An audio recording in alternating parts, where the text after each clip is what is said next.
जो हिंदुस्तान के व्यवसाय को किस तरह से बढ़ावा मिले और किस तरह गवर्नमेंट के साथ एंगेजमेंट हो, और अब जो माहौल एक बना हुआ है ग्रोथ का और डेवलपमेंट का, इसमें हम अपना पूरा योगदान किस तरह से दे सकते हैं, वो हम निरंतर जुड़े रहते हैं। जिस तरह से कंज्यूमर मार्केट की ग्रोथ हो रही है, जिस तरह से कंपनियां नए नए कंज्यूमर्स के पास जाना चाह रही हैं, उसमें डायरेक्ट सेलिंग का एक बहुत बड़ा हाथ है।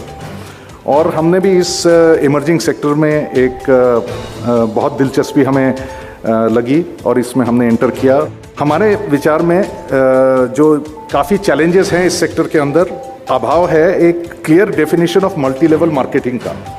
तो फिक्की की ये एक सुझाव रहा है कि एक सेपरेट रेगुलेटर होना चाहिए डायरेक्ट सेलिंग इंडस्ट्री के लिए, नहीं तो कई इसमें डायरेक्ट सेलिंग के रास्ते में बहुत बाधाएं आती हैं। कॉर्पोरेट अफेयर्स में भी काफ़ी इसके ऊपर चर्चा हुई थी, क्योंकि दूसरे कानून जो हैं वो डायरेक्ट सेलिंग के ऊपर लागू हो जाते हैं। हर सरकार जब आता है, हर इंडस्ट्री ये सोचते हैं कि कुछ नई चीज़ें आएंगे, पर जब तक पॉलिसी बनता है बहुत कुछ चेंज हो जाते हैं, और ये एक्सपेक्टेशन बहुत ऊपर उठाना गलत है, क्योंकि हर एक इंडस्ट्री का प्रॉब्लम्स भी है। मैं डायरेक्ट सेलिंग के प्रॉब्लम्स के बारे में बात करना चाहता हूँ, क्योंकि डायरेक्ट सेलिंग जो है, अगर रेगुलेशन इसमें नहीं है तो कई गड़बड़ हो सकते हैं और लोगों को काफ़ी नुकसान भी हो सकता है। हमारी एक्सपेक्टेशन है कि 2025 तक ये अबाउट 11 बिलियन डॉलर इंडस्ट्री बन सकती है। और इसकी सबसे अहमियत, इस इंडस्ट्री की सबसे बड़ी अहमियत है कि 60% इसमें एम्प्लॉयड विमेन है।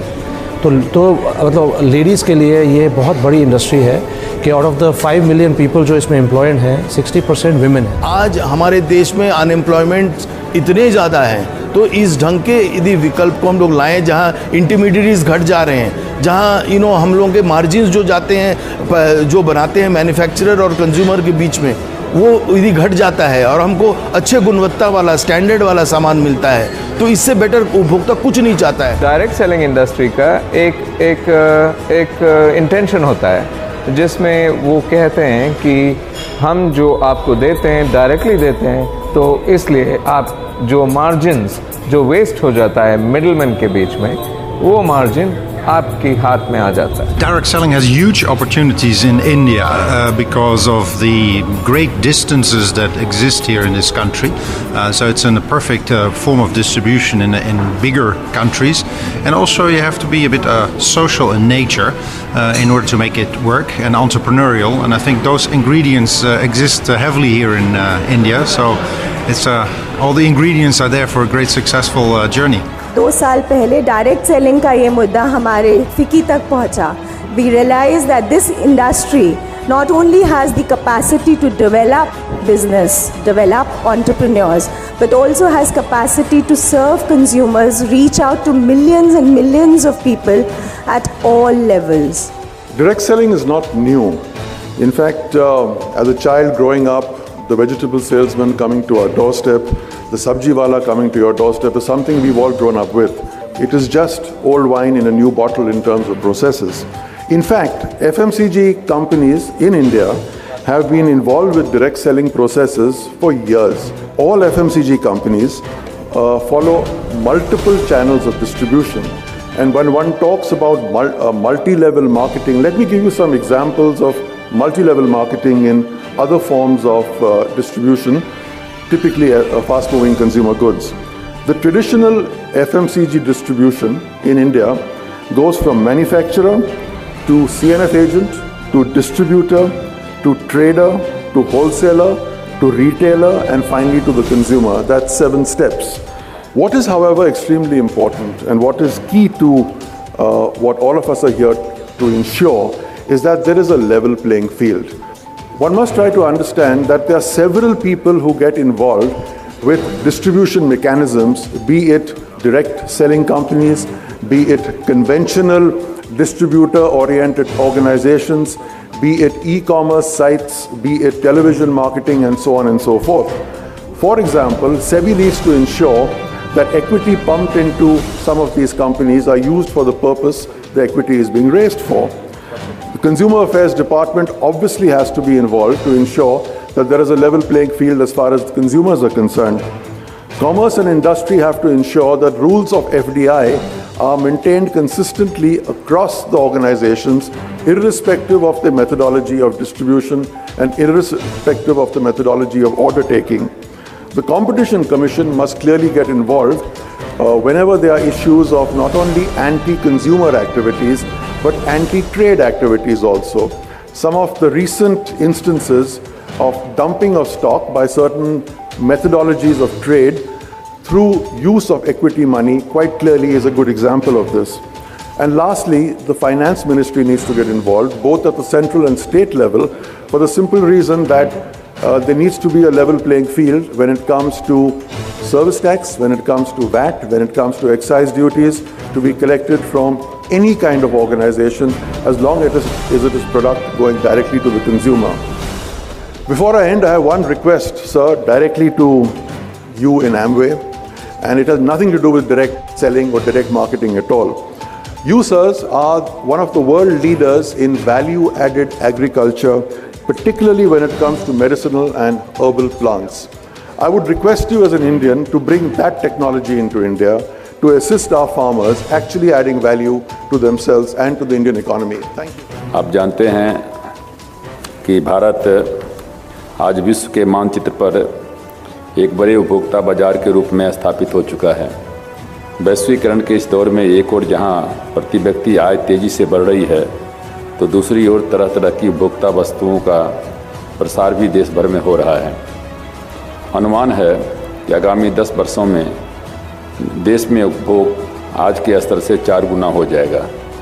हाल के दिनों में डायरेक्ट सेलिंग अथवा सीधे व्यापार मॉडल का प्रचलन तेजी से बढ़ा है और इसके और बढ़ने की संभावना है। मैं जानता हूं कि ऐसी कंपनियां जैसे एमवे, ओरिफ्लेम, एवन आदि ने देश में इस तरह के डायरेक्ट सेलिंग के नेटवर्क स्थापित किए हैं।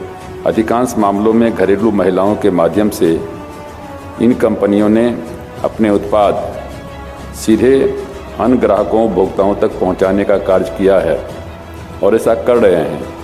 मैं मानता हूं कि डायरेक्ट सेलिंग का तरीका जनता के बीच लोकप्रिय हो चुका है और कंज्यूमर्स इस बात से प्रसन्न होता है कि इंटरनेशनल कंपनियों द्वारा विदेश में बनी वस्तुएं उन्हें घर बैठे उचित दर पर मिल जाता है।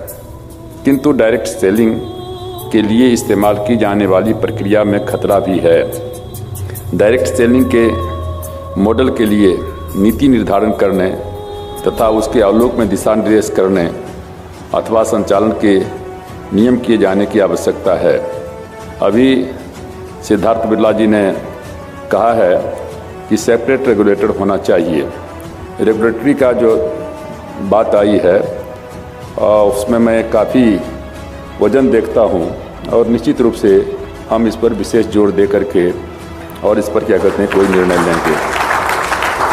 मैं आपसे एक ही चीज़ इसके माध्यम से कहूँगा कि आप जो भी रेगुलेटर बनावें, जो भी आपका प्रपोजल हो, उसमें ज़रूर इस बात को देखिए कि कंज्यूमर के साथ में धोखाधड़ी नहीं होना चाहिए।